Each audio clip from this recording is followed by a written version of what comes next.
বন্ধুরা, যে কোনো গুটি কলম করা গাছ আপনারা কিভাবে লাগাবেন সেটাই আপনাদের সঙ্গে শেয়ার করব।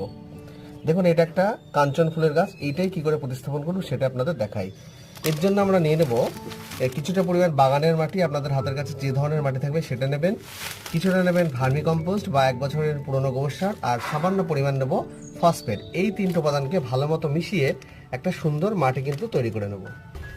মাটিটা তৈরি করে নেওয়ার পর নিয়ে নেবো এরকম একটা গ্রো ব্যাগ। যে কোনো গাছই প্রথমে ছোট জায়গায় লাগাবেন। বেশি বড় জায়গায় লাগালে বেশি জলজনিত কারণে শিকড় পচে নষ্ট হয়ে যেতে পারে। তাই আমি প্যাকেটটার মধ্যে এবার এই মাটিটাকে ভরে নেব। এইবার এই গাছটিকে এইভাবে বসিয়ে দিচ্ছি, তারপরে গোড়াতে আবার মাটি দিয়ে ভর্তি করে দেবো। দেখুন, আমার মাটিটা কিন্তু ভর্তি করা হয়ে গেছে। এবার আমি জল দিয়ে দেবো। প্রথমবার কিন্তু ভরপুর জল দিয়ে দেবো, তারপরে একটা ছায়া জায়গাতে 2-3 দিন রেখে দিয়ে তারপরে আলোতে নিয়ে আসবো। এভাবেই কিন্তু আপনারা